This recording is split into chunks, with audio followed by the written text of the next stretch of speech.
அனைவருக்கும் வணக்கங்க. வெல்கம் டீமிய புஷ்பாவின் சமையல். எல்லோரும் எப்படி இருக்கீங்க? நல்லா இருக்கீங்களா? இன்றைக்கி சமையலில் சிவப்பு அரிசி ரவை, இந்த ரவையை வச்சு ஒரு ரெசிபி செய்ய போகிறேன். நான் 2 கப்பு ரவை எடுத்துருக்கேங்க. இந்த ரவையில் நல்லா சூடு பண்ண தண்ணியை இந்த ரவை முழுகிற அளவுக்கு ஃபுல்லாக ஊற்றிடலாம். இந்த மாதிரி ஸ்பூன் நல்லா கலந்து விட்டுக்கலாங்க. இந்த ரவை மேலே ஒரு தட்டு போட்டு ஒரு 1/2 hour அப்படியே மூடி வைக்கலாம். ரவை தண்ணி ஊற்றி ஊற வச்சு 1/2 மணி நேரம் ஆகிடுதுங்க. நல்லா ஊறிடுது. இந்த ரவைக்கு தகுந்தாப்புல கொஞ்சமாக சால்ட்டு சேர்த்துக்கிறேன். இது ஒரு பக்கமாக இருக்கட்டுங்க. 2 கப்பு சிவப்பரிசி ரவை எடுத்தேன். பச்சரிசி மாவு வந்து ஒரு கப்பு எடுத்துக்கலாம். அது ரவை வந்து 2 கப்பு, பச்சரிசி மாவு 1 கப்பு,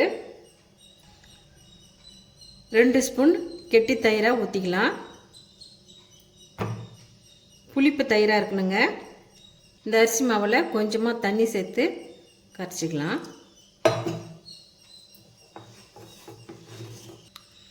இந்த பதத்துக்கு கரைச்சி வச்சுக்கலாங்க. ஒரு 2 நிமிஷம் அப்படியே இருக்கட்டும். ஒரு தேங்காவை இதுமாரி கரகரப்பாக மிக்சியில் போட்டு அரைச்சிக்கலாம். தேங்காயில் சர்க்கரை சேர்த்துக்கிறேன். திட்டமாக சர்க்கரை சேர்த்துங்க. சர்க்கரையும் தேங்காயும் இதுமாரி கலந்து விட்டுக்கலாம். இது மாதிரி இட்லி பாத்திரத்தில் தண்ணி வச்சு மேலே தட்டு போட்டு இதுமாரி கிளாத்து, வெள்ளை கிளாத்து போட்டுக்கலாம்.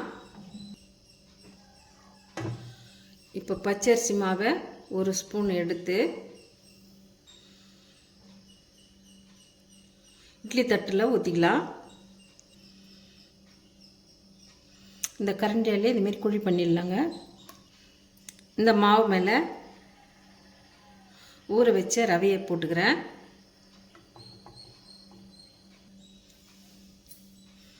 ரவையை வச்சுங்க. இந்த கரண்டியால் இதுமாரி உள்ளே அழுத்தி விட்டுக்கலாம். தேங்காய் பூ, சர்க்கரை ரெடி பண்ணி வச்சுதை இது உள்ளே வச்சிடலாம். தேங்காய் பூ, சர்க்கரை வச்ச பிறகு மறுபடியும் பச்சரிசி மாவு எடுத்து மேலே இந்த மாவு மேலே கருப்பு திராட்சை இதுமாரி வச்சிடலாங்க. பொம்பளை பிள்ளைங்க ஏஜ் எட்டுனானா இதுமாரி சிவப்பரிசியில் புட்டு செஞ்சு கொடுப்பாங்க.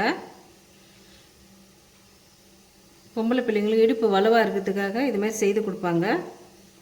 நல்லா டேஸ்டான டிஃப்ரெண்ட்டாக சிவப்பரிசி ரவையில் இட்லி செஞ்சுருக்கேன். இப்போ ஒரு மூடி போட்டு ஒரு 2 நிமிஷம் அப்படியே வேகட்டுங்க. லைட்டாக கத்தியால் டச் பண்ணி பார்த்தா மேல் மாவு வெந்துட்டுருக்கோம். மேல் மாவு இருந்தால் உள்ளே இருக்கிற மாவு வெந்துட்டுருக்கோம். இப்போ ரெடி ஆகிடுச்சுங்க. ஸ்டவ் ஆஃப் பண்ணிடலாம். நான் கருப்பு திராட்சை வச்சுருக்கேன்.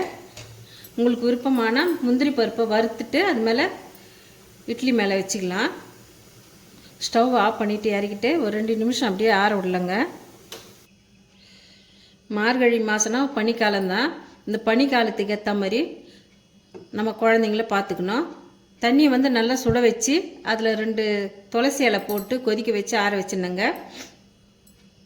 அதிகமாக இலை போடக்கூடாது. ஒரு 2 இலை போட்டுக்கணும். அதிகமாக போட்டால் கசாய மாதிரி ஆகிடும். ஒரு 2 இலை போட்டால் போதும்.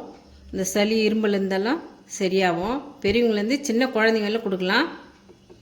இது இறக்கி ஆற வச்சிடறேன்.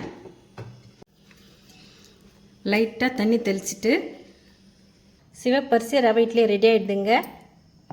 ரொம்ப சூப்பராக.